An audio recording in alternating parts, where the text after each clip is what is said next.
Hello friends, welcome to Genopedia. आज हम लोग जाने वाले हैं इस वीडियो में एंटीबायोटिक्स क्या होते हैं, एंटीबायोटिक्स कैसे काम करते हैं और क्यों हमें एंटीबायोटिक्स का डोज आधे में नहीं छोड़ना चाहिए। तो जानने के लिए बने रहिए वीडियो में लास्ट तक। एंटीबायोटिक्स कैसे काम करते हैं ये जानने से पहले हम लोग ये जानते हैं कि एंटीबायोटिक्स होते क्या हैं। Antibiotics are defined as a substance produced by microorganisms which have the capacity of inhibiting the growth or destroying other microorganisms। Antibiotics वैसे सब्सटेंस होते हैं जो माइक्रो ऑर्गेनिज़म से बनते हैं और माइक्रो ऑर्गेनिज़म को ही किल करते हैं। जैसे लोहे को काटते हैं वैसे ही माइक्रो ऑर्गेनिज़म बनाए जाते हैं माइक्रो ऑर्गेनिज़म को किल या उसके ग्रोथ को रोकने के लिए। एग्जाम्पल के लिए पेनिसिलिन, जो कि एक फंगस पेनिसिलियम नोटाटम से बनता है। तो अब बात करते हैं एंटीबायोटिक्स काम कैसे करते हैं। तो आप लोग पहले से जानते होंगे एंटीबायोटिक्स मेनली बैक्टीरिया पे काम करता है और बैक्टीरिया सेल्स से बना होता है। एंटीबायोटिक्स मेनली 4 तरीके से काम करते हैं। तो फर्स्ट है सेल वाल। एंटीबायोटिक्स बैक्टीरिया के सेल वाल को रप्चर कर देते हैं जिससे सेल डेड हो जाता है और बैक्टीरिया ख़त्म हो जाते हैं। तो सेल वाल पे काम करने वाले एंटीबायोटिक्स में है पेनिसिलिन। पेनिसिलिन बैक्टीरिया के सेल वाल पे काम करता है। दूसरा आता है antibiotics work on sale membrane. तो इसमें एंटीबायोटिक्स बैक्टीरिया के सेल मेम्ब्रेन को रप्चर करते हैं जिससे सेल मेम्ब्रेन के अंदर साइटोप्लाज्म फ्लूइड होता है जो कि बाहर निकल जाता है और सेल श्रिंक हो जाते हैं। सेल मेम्ब्रेन पे काम करने वाले एंटीबायोटिक्स में है एम्फोटेक्सिन्स।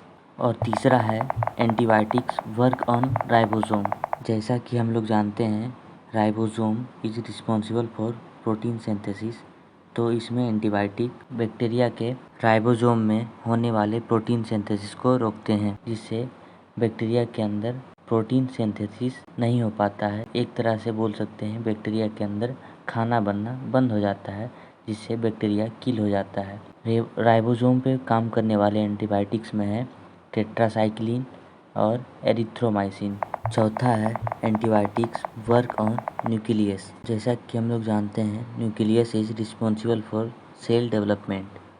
न्यूक्लियस में आरएनए और डीएनए होता है जो कि सेल डेवलपमेंट के लिए रिस्पॉन्सिबल होता है। इसमें एंटीबायोटिक बैक्टीरिया के न्यूक्लियस में जाके सेल के डेवलपमेंट को रोकते हैं जिससे कि सेल का ग्रोथ रुक जाता है। न्यूक्लियस पे काम करने वाले एंटीबायोटिक हैं एक्टिनोमाइसिन। अब हम लोग बात करते हैं कि क्यों हमें एंटीबायोटिक का आधा डोज नहीं लेना चाहिए। मान लीजिए आपका बैक्टीरिया के कारण तबीयत ख़राब हुआ है और आपको डॉक्टर ने एंटीबायोटिक्स के 5 टेबलेट प्रिस्क्राइब किए हैं और आपने एंटीबायोटिक्स के 3 टेबलेट लिए तो आपका उस बीमारी का सिम्टम्स आना बंद हो गया, यानी आपको लगा कि वो बीमारी ठीक हो गया है।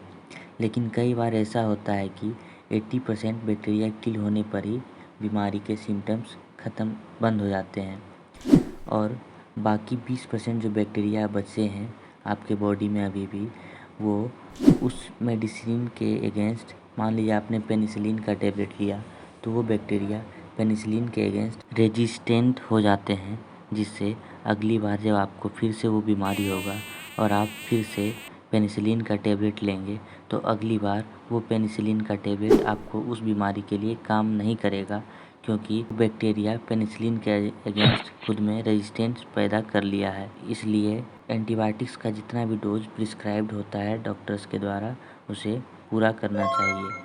वीडियो अच्छा लगे तो वीडियो लाइक करें। Thank you.